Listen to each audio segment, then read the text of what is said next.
The Global North refers to developed societies of Europe and North America, which are characterized by established democracy, wealth, technological advancement, political stability, aging population, zero population growth, and dominance of world trade and politics.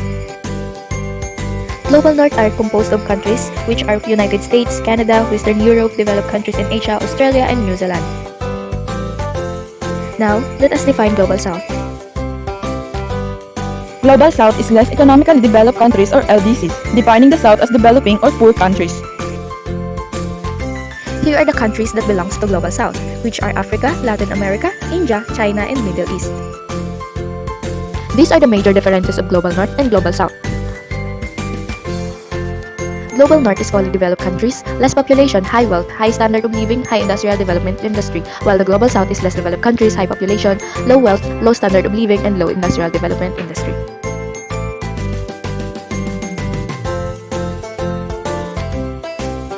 Global North is associated with stable state organization. Richer countries are almost all located in the Northern Hemisphere, with the exception of Australia and New Zealand.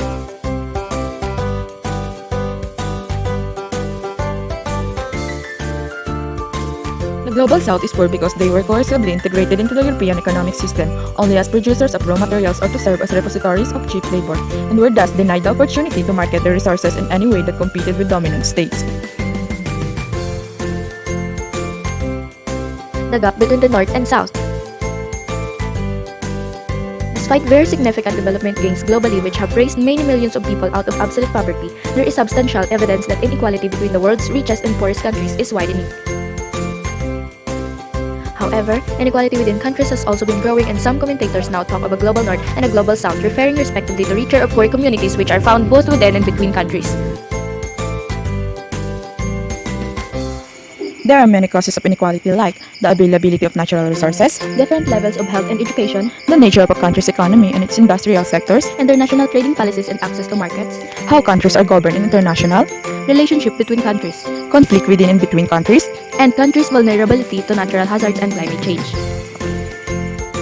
The question is, why is that usually as you go more south, it's more dangerous and more poor? In your own opinion, the reason why it's more dangerous and more poor in South is it is because of North-South divide or rich-poor divide.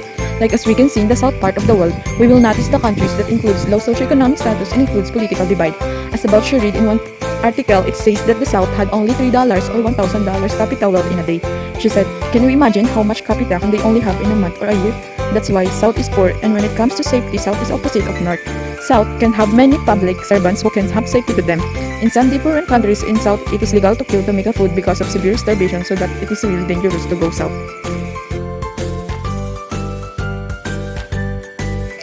According to Renalyn, she said, because of poor governance, corruption, and poor infrastructure keep the governed lack out of opportunities, wealth and resources, and denies them steady access to essential goods and services, while the North had a better economic than the South. According to Jensen, he said that the Global South is more dangerous and more poor place, but for him, if he will decide to go in South, that is his own choice. South Global is said by the countries that is poor in their income earned in the world, but if you think that the South can do more ways to their countries, there is possible that their place can raise. According to Irene, based on her opinion, maybe a lot of people go to the Global South because there are a lot of amazing places that can be seen there. For example, South America. There are a lot of beautiful and unforgettable places that we can enjoy to travel with.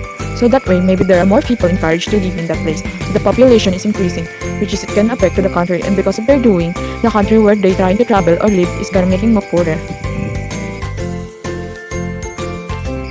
According to me, I think once you decide to go more south, it's dangerous because you will meet a lot of people that you have not yet fallen on.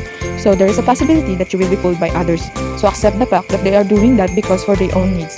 And about more poor, there is a possibility that you are not comfortable or you are not used to that kind of lifestyle.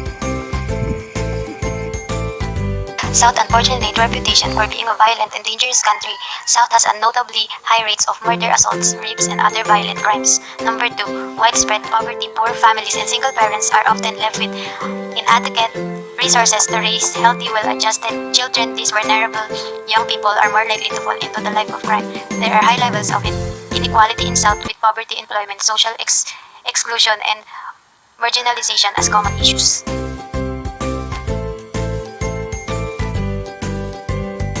For me, in terms of security, the South government is lack of ability to protect its people. While in terms of being poor, the only reason is people have not enough of knowledge to take jobs or no work recommended by the government of the South.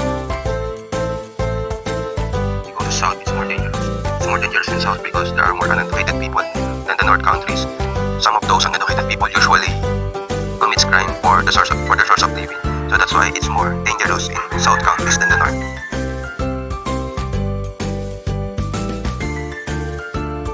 According to Jerica, she said she must go in South even if it's more dangerous and more poor, because she can choose what she wants, and even if it is the poor place as on the global, maybe they have their own capability in different ways, and it is not totally dangerous and poor place that they have in global South.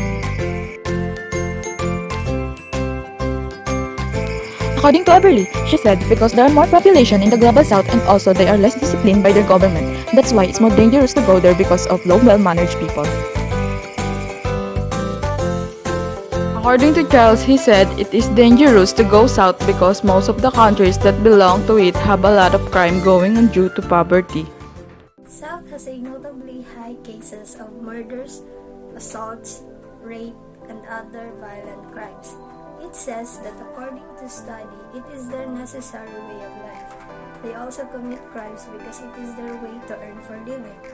And why is it more poor? South is 3/4 of the population of the world.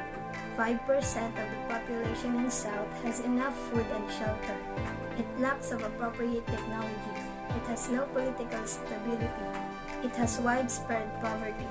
In other words, South is lack of development. In my own opinion, why South are more dangerous and poor than North is because South is less developed countries. Because of that, the countries in South have a higher criminality rate than North, and a lot of people in South are unemployed.